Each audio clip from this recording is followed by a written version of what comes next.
Olá amigos, eu sou o Thiago Bizzi e este é o Farol LS referente ao fechamento do pregão do dia 9 de setembro de 2016. Sexta-feira, esse foi um pregão bem importante que pode trazer consequências para o mercado em termos de direção para o curto e médio prazo. Vamos então dar uma olhadinha em como se comportou esse pregão.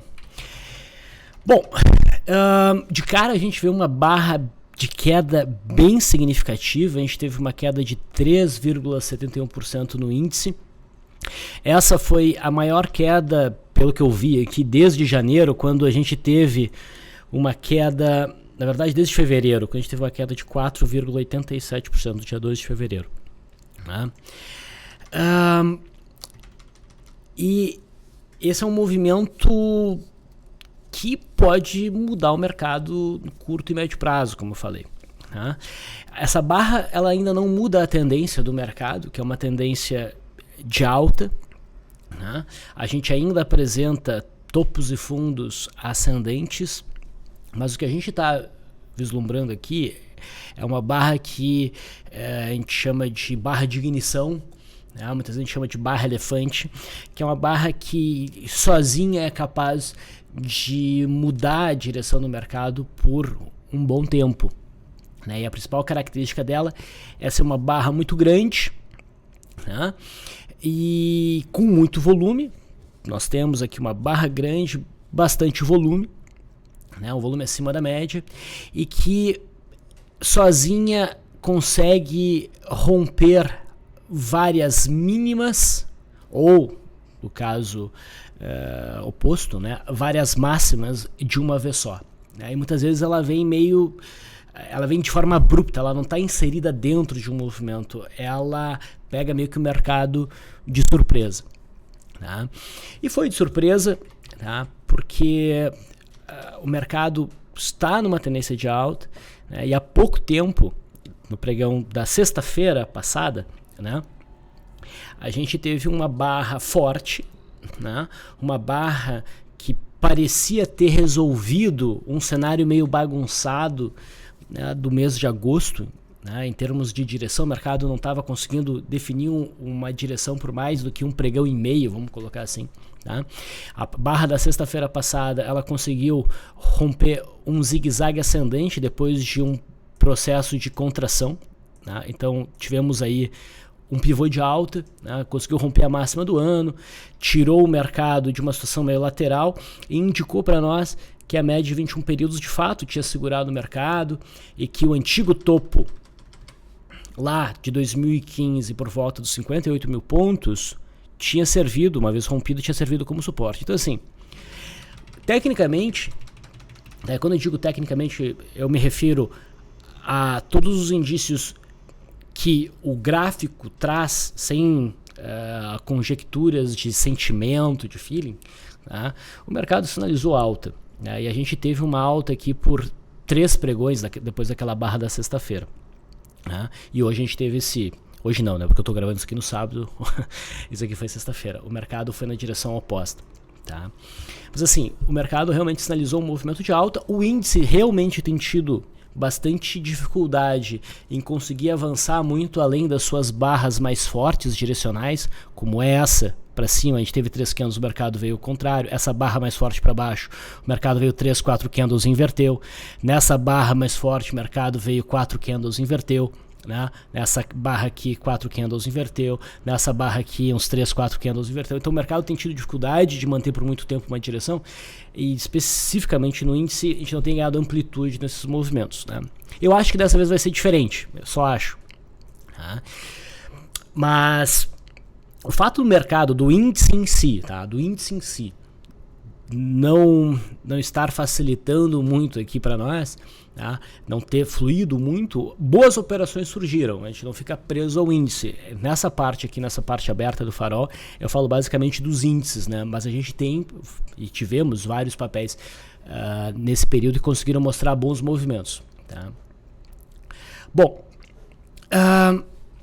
essa queda no índice, vamos olhar ela com um pouco mais de cuidado. Mas eu acho que é melhor a gente, ao invés de focar no índice Bovespa, tá, eu quero focar no mercado americano. Vocês cansaram de ouvir, tá, que ouvir de mim, né, que o índice americano é que dá a direção. Tá? Então a gente tem dois índices aí que eu presto mais atenção, o índice Dow Jones e o índice S&P 500. Tá? E desde a metade de julho, o índice Dow Jones vem mostrando uma movimentação lateral que vem estreitando muito as bandas de Bollinger. E bandas de Bollinger muito estreitas é sinal de movimento forte à frente. Exatamente quando a gente não sabe e a direção a gente também não sabe. Pelo movimento prévio, que nos estabelece um viés, o viés aqui é de alta, a gente poderia imaginar que seria para cima, mas a gente só pode imaginar. Tá?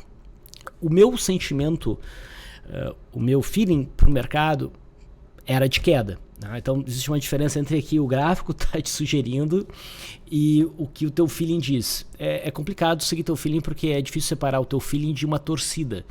Né? Não é muito fácil fazer isso. Mas eu estou mais confiante para movimentos baixistas do que movimentos altistas. Tá? E, bom, vamos nos ater aqui à questão da banda de Bollinger. Esse indicador que eu coloquei aqui, tá?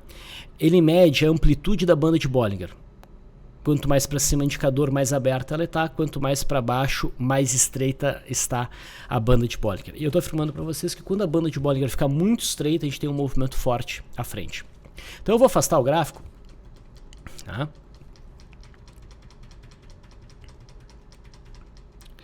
Para a gente olhar o seguinte.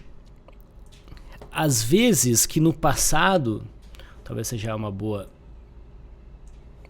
eu tirar minha câmera lá para cima. Mas às vezes que no passado as bandas de Bollinger ficaram tão estreitas.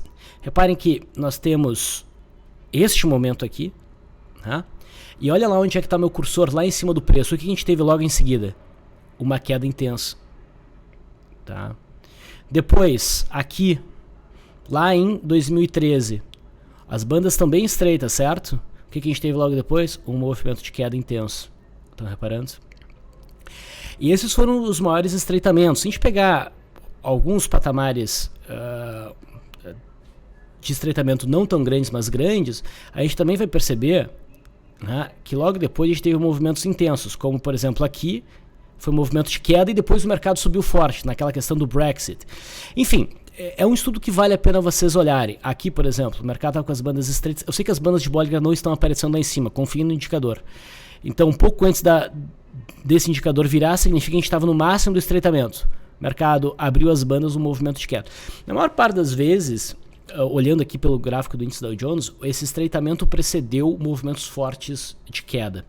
E o que nós tivemos dessa vez foi a mesma coisa. Bandas extremamente estreitas, elas viraram para cima num candle muito forte de queda. O que a gente viu das outras vezes, que esse movimento foi além. Tá? Com esse rompimento no índice Dow Jones, nós temos um pivô de baixa. Então a tendência do índice Dow Jones agora é de baixa. Tá? Com uma barra muito forte. Mesmo que o mercado venha a repicar nos próximos pregões, eu vou ficar mais enviesado para um cenário baixista. Mas é claro, é uma questão de avaliar se houver uma correção, um repique, se esse repique demonstra força ou fraqueza. É a mesma coisa que a gente tinha que avaliar aqui no Brexit. Lembra do Brexit? Quando o Reino Unido saiu da União Europeia? Então, o mercado deu essa paulada para baixo, caiu mais um pregão, e como é que foi o repique? O repique não mostrou fraqueza. O repique mostrou força e o mercado continuou subindo depois. Tá? Então a gente vai ter que ficar atento a um eventual movimento de correção, mas na verdade eu espero que o mercado rapidamente, mesmo que tente um repique, não se demore muito no repique, continue um movimento de queda. Tá?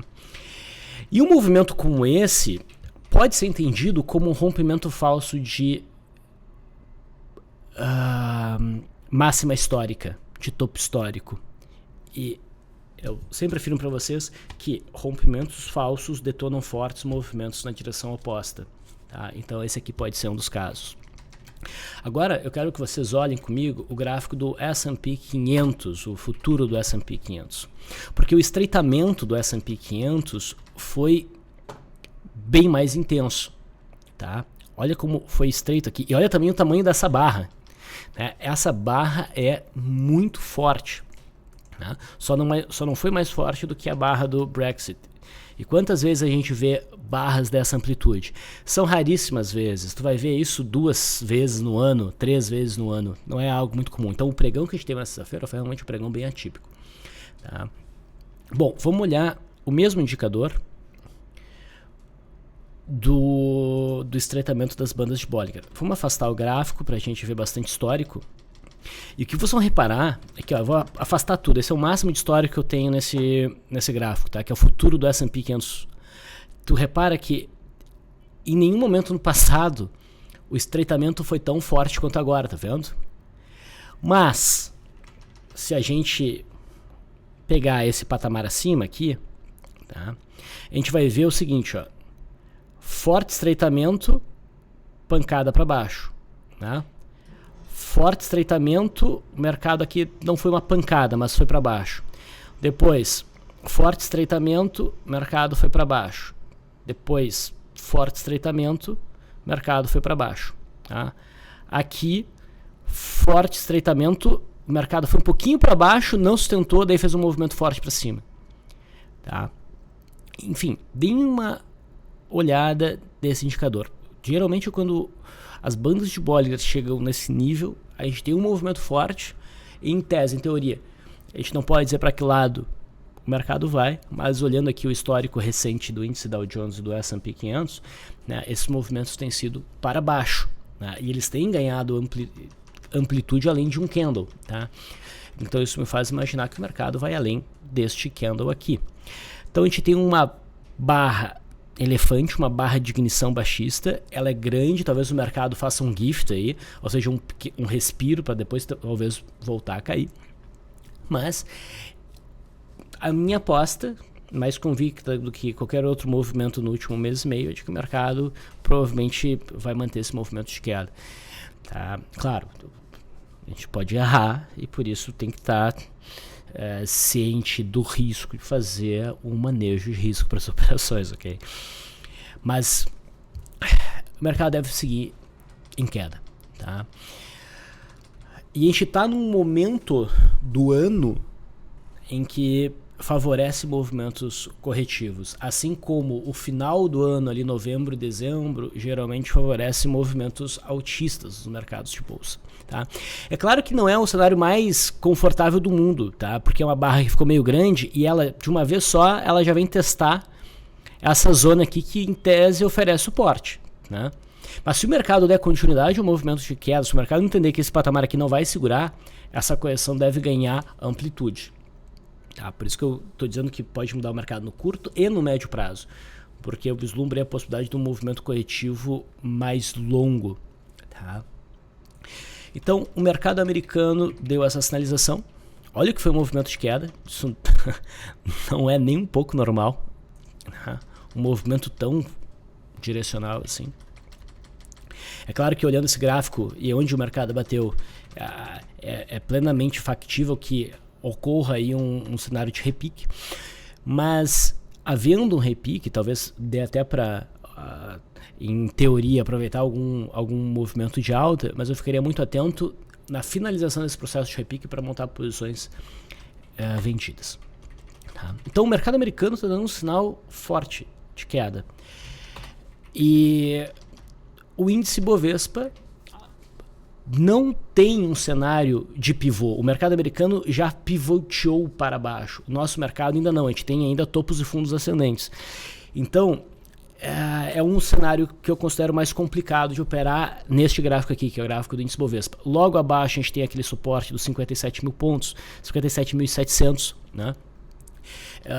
Tem várias estruturas aqui para segurar os preços, mas foi uma barra firme, com bom volume. O mercado está nos devendo um período um pouco mais direcional de queda, então acho que é uma boa aposta acreditar que isso vem por agora. Tá? O índice não é o gráfico mais fácil de operar. Tá? Então assim, o índice nos dá uma direção. A gente não é obrigado a operar o índice. A gente pode buscar outros papéis. Por exemplo, Bradespar. Bradespar já tem um cenário muito mais favorável, muito mais tranquilo para uma operação na ponta vendedora. A gente tem aqui um ombro, cabeça a ombro, com 2 ombros, né? De cada lado, depois de um amplo movimento de alta, tem espaço para cair, as bandas estreitas já tá, e se abrindo já está em tendência de baixa. Então esse é um gráfico mais interessante para operar na ponta vendedora. MRV3, né? Rompe uma consolidação estreita, já está em tendência de baixa, não tem suporte próximo, teve forte volume.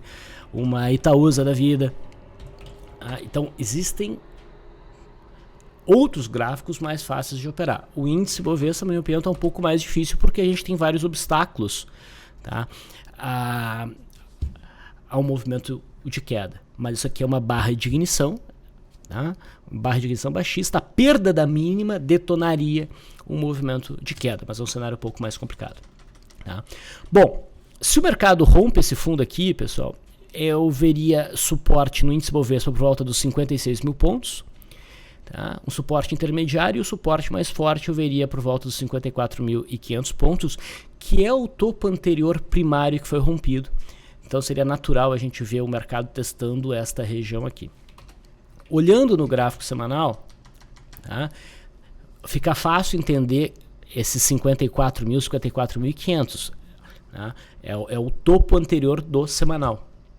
Tá? O mercado iniciou uma tendência de alta no semanal, então uma tendência de alta primária, e não é esse movimento que está surgindo que vai mudar isso, tá? Não pelo menos a curto prazo. O mercado tem que fazer um pivô de baixo para mudar isso daí, ou perder este fundo aqui, tá? Vai demorar para isso acontecer, tá? Mas um movimento corretivo em busca dessa região aqui é completamente normal, tá?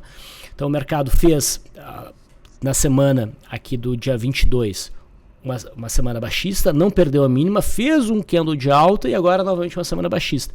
A gente não perdeu essa mínima. Se a gente perder a mínima dessa semana, acho que é bem factível a gente esperar para um movimento de queda em busca desse ponto aqui, tá? Mas não muda a tendência primária, que na minha opinião continua sendo de alta. Então, na verdade, a gente tem que torcer para que o mercado faça uma boa correção para que abra boas oportunidades para posicionamento de prazo maior. Vamos olhar o gráfico do mini índice. Mini índice estava tentando se desvencilhar do topo de agosto. Tá? A gente estava fechando já acima desse topo, mas a gente não teve uma barra que levasse o mercado embora. Tá? A gente teve ao contrário, uma barra que trouxe o mercado aqui para baixo. Numa barra só a gente voltou agora para o fundo do dia 31, né? Foi aquele dia que foi votado o impeachment. É uma zona de suporte, tá? É uma zona de suporte. Mas a minha impressão é que o mercado provavelmente vai prosseguir nesse movimento de queda.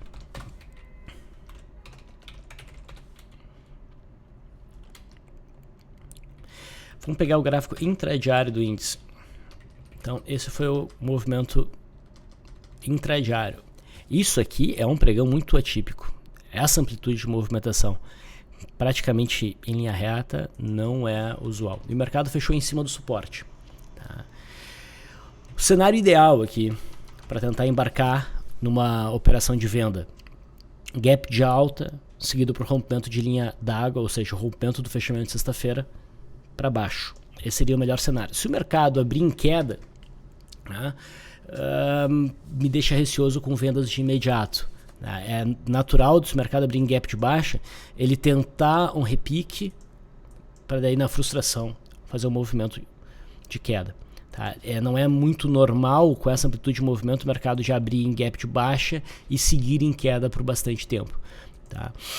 Então, o melhor ponto para tentar embarcar num eventual movimento de queda, se tem expectativa que o mercado vai prosseguir em queda, provavelmente vai ser depois de algum processo de repique intradiário. Né? E se esse repique se mostrar forte, calma lá, vamos ver se esse repique não ganha amplitude para o gráfico diário e uma boa oportunidade de vendedora não venha a surgir daqui a alguns pregões, então. Tá? Bom, então essa foi a movimentação do nosso mercado na sexta, no nosso índice. Também já mostrei aí os índices americanos. E agora a gente pode dar uma olhadinha no dólar. Se vocês vêm me acompanhando aqui, espero que isso esteja sendo de alguma utilidade, né? Eu ia dizendo que eu não estava confiante em movimentos de queda no dólar. Tá? A gente estava dentro de um canal de baixa, nós ainda estamos dentro desse canal de baixa. Recentemente a gente testou esse canal de baixa e até parecia que o mercado ia aqui tentar o rompimento, e daí a gente teve essa porrada para baixo, certo? Que é também uma barra de ignição, aos moldes do que a gente tem hoje no índice Bovespa. Aqui até melhor posicionada. Mas aqui eu me opus a uma venda aí no dólar. A relação risco-retorno para esse cenário aqui não me parecia boa, eu preferia ficar de fora, né? E essa barra, se a gente fosse olhar com um pouco mais de atenção, a gente poderia perceber que o mercado está dentro de um processo de congestão, né? A distância que a gente tem até esse fundo é menor do que a distância de um stop padrão, né? Acima da máxima dessa barra. Então não me pareceu valer a pena, ainda mais quando o meu feeling diz que o dólar provavelmente vai passar por um período otista, que está na hora desse canal de baixa ser rompido. Tá? Bom, o dólar realmente não foi para baixo, né? Até vou mostrar aqui no intraday uma coisa parecida. A gente teve um dia forte que era no dólar, né? E ele já abriu em gap de baixa, caiu um pouco e depois reverteu. Tá? Então, esse cenário, uma venda aqui, depois de tudo isso, o mercado ainda abrir em gap de baixa, a gente fica muito exposto ao movimento de repique. Tá? Então, se isso acontecer no índice, eu não descarto possibilidades de day trade na ponta compradora, antes do movimento mais longo, mais amplo de queda talvez aparecer. Tá? O ideal seria o dólar ter aberto em alta para quebrar um pouco o caráter sobrevendido e depois dar uma sinalização baixista que a gente pudesse aproveitar. Tá? Bom, o que a gente teve na sexta-feira no dólar? A gente teve uma bela alta, o dólar subiu 1,83% e já se aproxima de novo dessa resistência e já testa de novo o LTB. Eu não posso afirmar que o dólar vai romper esse canal para cima, mas a minha sensação é que isso vai acontecer. Tá? E a gente também já tem, a gente já vem observando ao longo das últimas semanas papéis que são muito ligados a dólar desenvolvendo bons movimentos de alta, né? Fibria, Embraer, agora SUSB5. Tá? Então isso já é um indicativo de que talvez o dólar vá subir. Está faltando o rompimento da resistência. E é isso que eu aguardo. Se a gente tiver o rompimento dessa resistência, vai ser muito bonito. Porque a gente comentou, inclusive, sobre isso aqui, né? Isso aqui não deixa de ser um cenário de pivô. Mas se tu olhar bem para a amplitude desse movimento em relação à amplitude dos movimentos anteriores que formam esse canal de baixa, não tem uma proporção lá muito adequada. Tá? O dólar não foi, e agora sim, se viesse a romper, essa proporção aqui de fundo, topo, fundo e talvez rompimento fica muito mais adequada. Tá? Então, se houver o rompimento aqui no dólar, eu fico bem confiante em relação a operações na ponta compradora. Tá? Esse rompimento ainda não aconteceu, mas a gente fica bem atento. E já daria até para fazer uma projeção de Fibonacci. Né? Porque se o mercado romper aqui, a gente vai ter um pivô, certo? Então a gente pode fazer uma projeção de Fibo pegando a amplitude do ponto extremo do pivô até a cabeça e projetando. Tá? Então essas seriam as projeções. Usualmente a projeção de 1,68, proporção áurea, né? Projeção áurea é a mais importante, que aponta 3.602. E se aqui de fato for formado um fundo primário no dólar, se a gente tivesse zigue-zague ascendente, a gente vai pegar esse topo, eu não vou dizer primário, aqui seria um secundário, tá? Mas a gente pega esse ciclo de queda aqui do dólar, a gente faz a retração, o que a gente identifica? A retração de 0,382, que é a retração mínima, né? Então, se o mercado começa realmente a corrigir esse ciclo de queda, o que se espera é que o dólar venha buscar essa região aqui, tá? A retração de 0,382. E essa retração bate exatamente com a projeção de 1,68. Quando essas projeções batem, eu fico confiante. Eu não confio cegamente em Fibonacci, mas quando eu vejo que essas projeções batem, elas coincidem, daí eu levo a coisa mais a sério. Tá? Então vamos ver como é que o dólar vai se comportar aí. Fico na expectativa pelo rompimento dos 3.324. Esse é o contrato vigente, né? O WDOV16. E no intraday, o dólar simplesmente fez um movimento de alta. Teve o primeiro movimento, mas que não ganhou muita amplitude. Tá?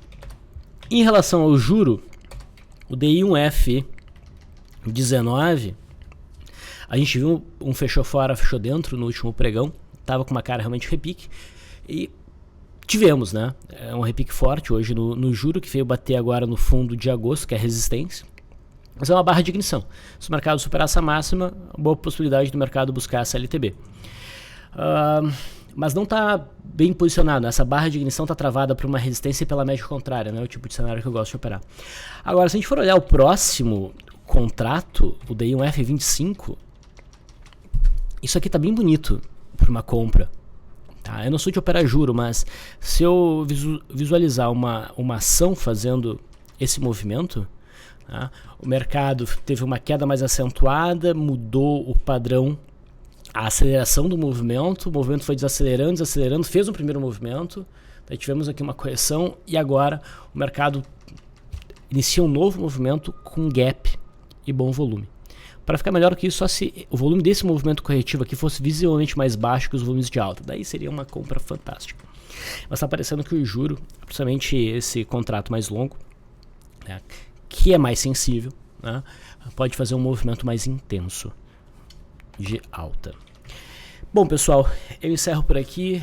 Espero que não tenha sido longo demais, chato demais. Espero que tenha sido útil. Qualquer comentário, fiquem à vontade para utilizar a área de comentários aqui do YouTube. Assim que possível, eu respondo. Obrigado pela atenção de vocês e até segunda-feira.